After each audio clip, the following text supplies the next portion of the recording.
চলে এলাম আজকে চলতরিতের খুবই মজার একটা টপিক নিয়ে। তো চলতরিতের এই টপিকটা সম্পর্কে তোমরা সবাই অবগত। তো কোশ্চেনটা একটু দেখো তোমরা। তো এখানে একটা সার্কিট দেওয়া আছে। সার্কিটটা খুবই বেসিক সার্কিট, তোমরা অনেকেই হয়তো দেখো সার্কিটটা। তো কি বলেছে, এ প্রান্ত ও বি প্রান্ত। তো বলছে যে এ ও বি বিন্দুর মধ্যবর্তী তুল্যরোধ কত। মানে এই যে আমার এতগুলো রোধ দেওয়া আছে, ওগুলোকে সলভ করে আমাদেরকে যে কোনো একটা তুল্যরোধে নিয়ে আসতে হবে। তো এটা কিভাবে করব, তো তোমরা অনেকেই জানো এই কোশ্চেনটা কীভাবে সলভ করতে হয়। তো আমি একটু বলে দিচ্ছি, এটা আমি আজকে করব নোড অ্যানালাইসিসের মাধ্যমে। মানে আমরা নোট বের করব, এই সার্কিটের মধ্যে বিভিন্ন জায়গায় নোট বের করব। তো এইভাবে আমরা সলভটা করব। যেমন দেখো, আমি সলভে চলে যাই।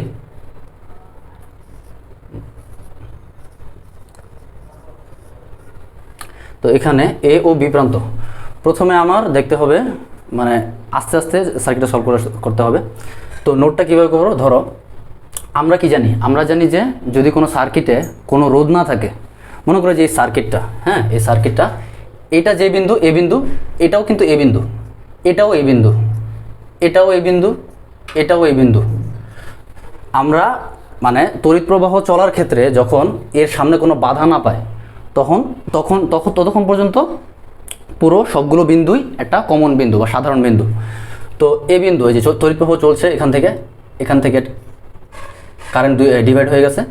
তো এই যে একটা বাধা পেলো, তো এই বাধার আগ পর্যন্ত কিন্তু সবই একটা কমন বিন্দু। এই বাধা যে পেয়ে গেলো, বাধার পরে আরেকটা বিন্দু চলে আসবে। যেমন বাধার পরে এটা ধরি বি বিন্দু, এটা বি বিন্দু কেন, কারণ এই যে এই লাইনগুলো কিন্তু সব একসাথে মিলিত হয়েছে। এই লাইনগুলো কিন্তু আমরা এভাবে প্রকাশ করতে পারি, হ্যাঁ কিন্তু সব একসাথে মিলিত হয়েছে, এই যে একসাথে মিলিত হয়েছে এই যে এই লাইনটা, এই বিন্দুটা আমরা এভাবে প্রকাশ করতে পারি। তো এটাও বি বিন্দু, এটাও বি বিন্দু, এটাও বি বিন্দু। আবার এখানে যেহেতু কারেন্টটা দুই দিকে ডিভাইড হয়ে গেছে, একদিকেরটা আমরা দেখিয়েছি, এখন আরেক দিকেটা দেখাচ্ছি। তো এটাও এ বিন্দু, এই যে একটা রোধ পেলো, তো রোধের পরের বিন্দুটা কী হবে, ধরলাম এটা সি বিন্দু, হ্যাঁ তো এটাও সি বিন্দু, এটাও সি বিন্দু, এটাও সি বিন্দু, এটাও সি বিন্দু, এটাও সি বিন্দু, মানে সবগুলো সি বিন্দু। তো এখন আমার দেখতে হবে যে কোনো রোধের দুই প্রান্তের কমন বিন্দুগুলো কোনগুলো। যেমন এই দুই রোধের দুই প্রান্তে, এই প্রান্তে আছে বি বিন্দু, এই রোধের এই যে 4 ওহম রোধের এই প্রান্তে আছে বি বিন্দু, এই প্রান্তে আছে সি বিন্দু। আবার এই নিচের 4 ওহম রোধের এই প্রান্তে আছে বি বিন্দু, এই প্রান্তে আছে সি বিন্দু। তো এই দুই রোধের দুই পাশের কমন বিন্দুগুলো সেম। তো এর মানে কি, যদি কমন বিন্দুগুলো সেম থাকে, এরা দুইজন মানে 4 ওহম, এই উপরে 4 ওহম আর নিচে 4 ওহম প্যারালালে আছে, সমান্তরালে আছে।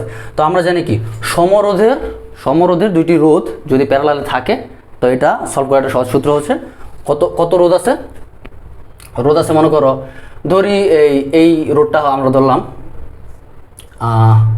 R1 ধরলাম, হ্যাঁ R1, এই যে এই রোধটা, এই তুল্য রোধটা, আর তুল্য রোধটা R1। তাহলে সমরোধের দুটি রোধ যদি প্যারালালে থাকে, তাহলে এটা তুল্য রোধ কী হবে, কত ওহম আছে, 4 ওহম ডিভাইডেড বাই 2টা ওহম আছে, মানে 2টা সমরোধের আছে, ডিভাইডেড বাই 2, অর্থাৎ তুল্য রোধ হলো 2 ওহম। এটা হলো শর্টকাট। যদি সমরোধের থাকে, যদি ভিন্ন রোধের থাকে, তাহলে আমরা কি জানি, রোধগুলোর গুণফল বাই যোগফল, এটা তোমরা সবাই জানো। তো এই পোর্শনটুকুর রোধ হলো গিয়ে 2 ওহম। তাহলে সার্কিটটা যদি আমরা আবার ড্র করি, সার্কিটটা যদি আবার রিড্র করি, তাহলে সার্কিটটা কিছুটা এরকম দেখাবে, হ্যাঁ এটা হলো 5 ওহম, এটা হলো 3 ওহম, এটা হলো 2 ওহম, এটা হলো যে তুল্য রোধটা। তো এখন আমরা কি দেখি, এখন সার্কিটটা আরেকটু সহজ হয়ে এলো আমাদের সামনে।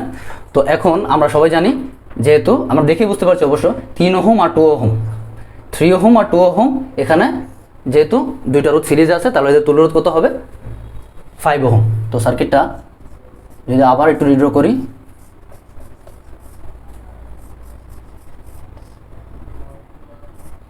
এটা এ, এটা বি, তাহলে উপরে 5 ওহম, এই দুইটা রোধের তুল্য রোধ কত, 5 ওহম।